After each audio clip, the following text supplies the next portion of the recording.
रानो चिड़िया अपने दो छोटे बच्चों गुड़िया और कुकू के साथ एक नदी किनारे पहुंचती है। तूफान और भूख से तीनों का बुरा हाल था। उनके पास अब कोई घर नहीं था। अम्मी, और नहीं चला जाता, मुझे सर्दी लग रही है।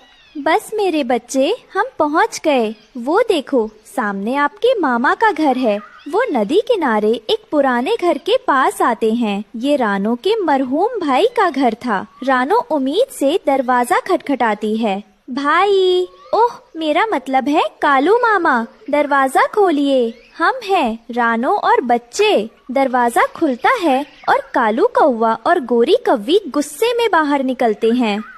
तुम यहाँ क्या करने आई हो? किस हक से तुमने इसे मामा का घर कहा? देखो तो, भिखारियों की तरह आ गई। सोचा था भाई का घर है तो अब तुम्हारा हो गया। मामी, आप ऐसे मत बोलिए, मेरे बच्चे 2 दिन से भूखे। दोस्तों, ये रहे हमारी आज की वीडियो के प्यारे सब्सक्राइबर्स और फॉलोअर्स के नाम।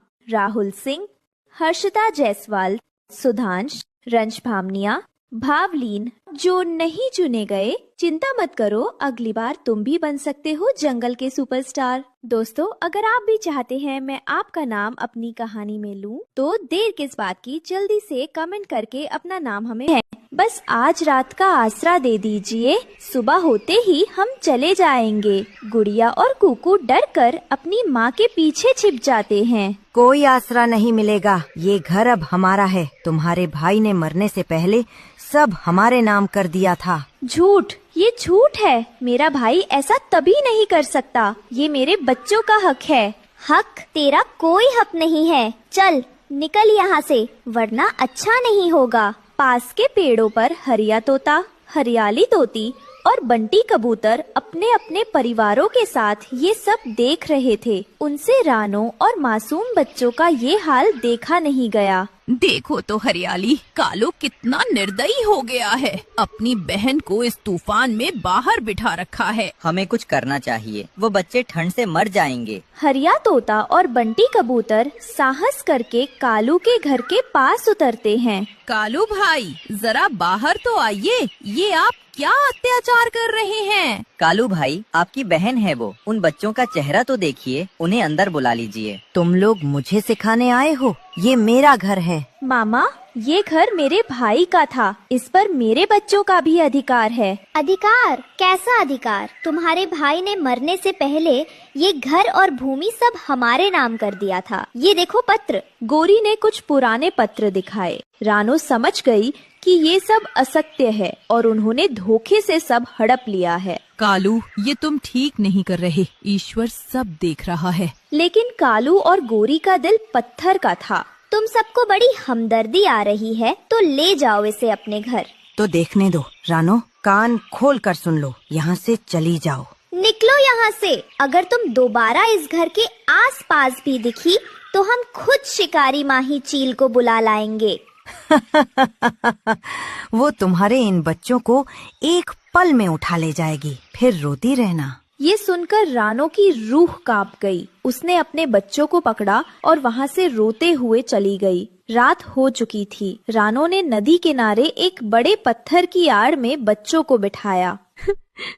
अम्मी, खाना, मामा बहुत बुरे हैं। अम्मी, मत रो मेरे लाल, अम्मी है ना, मैं अभी कुछ लाती हूँ। तुम गुड़िया का ख्याल रखना।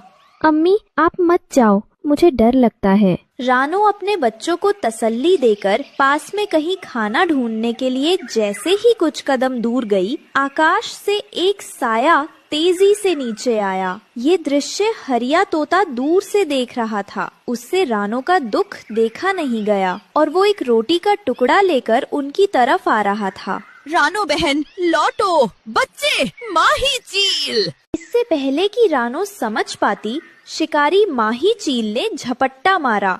अम्मी, बचाओ! रानो अपने प्राणों की परवाह किए बिना चील की तरफ दौड़ी। उसने तेजी से गुड़िया को तो बचा लिया, लेकिन कुकू चिड़ा थोड़ा दूर था।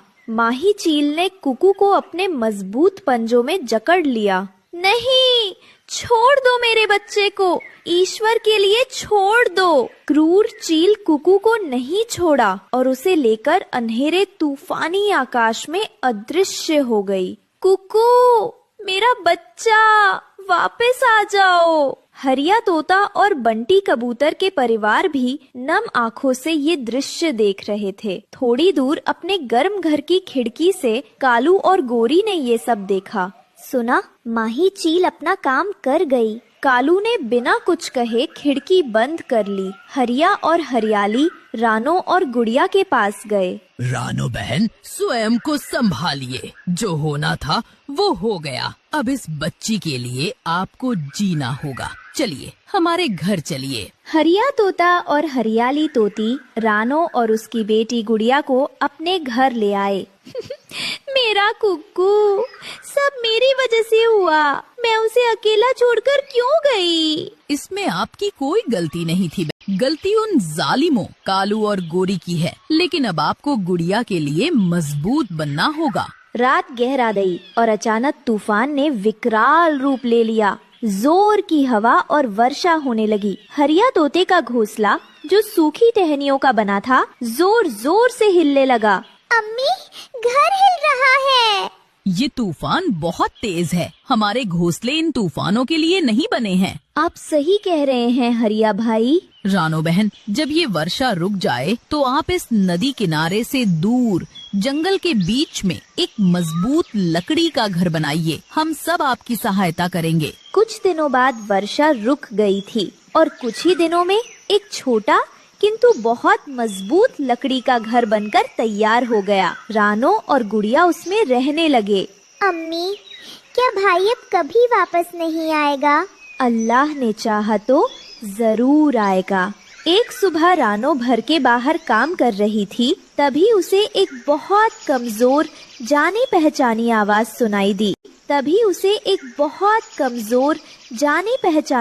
सुनाई दी। अम्मी, रानो आवाज की दिशा में दौड़ी। कुछ ही दूर झाड़ियों में कुकू चुरा गिरा पड़ा था। वो बहुत कमजोर था लेकिन जीवित था। कुकू, मेरे बच्चे! रानो ने उसे उठाकर सीने से लगा लिया। गुड़िया भी दौड़ती हुई आई और अपने भाई से लिपट गई। रानो ने कुकू को खाना खिलाया। उसने कमजोर आवाज में बताया, अम्मी, जब वो चीर मुझे ले जा रही थी तब बहुत जोर से बिजली कड़की। वो अचानक कांपी और मुझे छोड़ दिया। सत्य ये था कि उस रात तूफान में माही चील को दिल का दौरा पड़ गया था, जिससे वो मर गई और कुकू उसके पंजों से छूट गया। मैं पत्तों पर गिरा। कई दिन भूखा रहने के बाद आज यहाँ पहुँच पाया। दूर नदी किनारे अपने घर से कालू कौआ और गोरी कौवी ये सब जलते हुए देख रहे थे। ये बच कैसे